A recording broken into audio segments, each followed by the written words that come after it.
लग्नाचे आमिष दाखवून फसवल्याने तरुणीचा गळफास।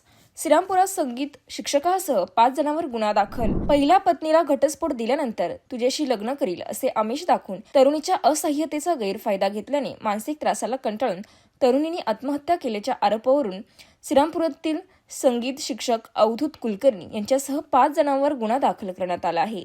याबाबत योगेश सुरेश जहागीरदार वय 51 राहणार दळवी वस्ती वार्ड नंबर 7 श्रीरामपूर यांनी दिलेल्या फिर्यादीत म्हटलं आहे की आपली मोठी मुलगी साक्षी हिचा विवाह तेजस दीपक भिडे राहणार श्रीरामपूर यांच्याबरोबर झाला। त्यापूर्वी अवधूत कुलकर्णी याने भिडे कुटुंबातील मुलगी अमृता भिडे हिच्याशी लग्न केले होते। अमृता भिडे व साक्षी जहागीरदार या नात्याने सख्या नणंद लागत होत्या, त्यामुळे नातेसंबंध असल्याने अवधूत कुलकर्णी यांची आमच्या कुटुंबासोबत ओळख झाली। नंतर कौटुंबिक वाद होऊन अवधूत कुलकर्णी व त्याची पत्नी अमृता तसेच माझी मुलगी साक्षी व तिचे पती तेजस यांच्या कौटुंबिक वाद होऊन फारकतीचे प्रकरण श्रीरामपूर न्यायालयात प्रलंबित आहे। आपली लहान मुलगी कुमारी रक्षा जहागीरदार वय 23 ही BComच्या शेवटच्या वर्षाला शिकते। ही अवधूत कुलकर्णी यांच्या घरी अभ्यास करण्यासाठी अधूनमधून जायची व तिथे मुक्कामीही राहायची। 3 फेब्रुवारी रोजी सायंकाळी आपण Shri Impex furniture mall MIDC Shrirampur येथे कामावर असताना आपल्या मुलीने फोन करून साखर कामगार हॉस्पिटलला बोलवले। तेव्हा तिने सांगितले की आपली रक्षा आपल्याला सोडून गेली।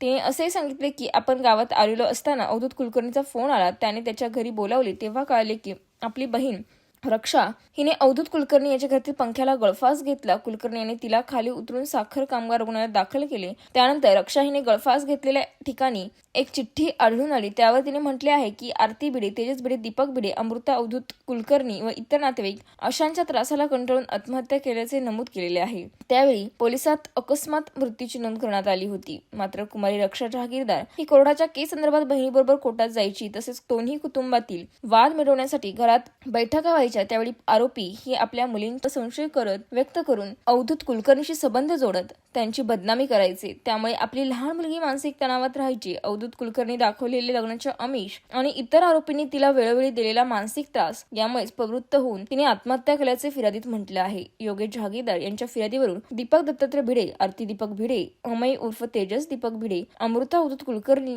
अवधूत शांताराम कुलकर्णी यांच्या विरोधात श्रीरामपूर शहर पोलिसात गुन्हा दाखल करण्यात आला आहे। पुढील तपास श्रीरामपूर शहर पोलीस करत आहेत। ताज्या बातम्यांसाठी जय बाबा न्यूजला लाईक करा, सबस्क्राईब करा, फॉलो करा, शेअर करा। जय बाबा।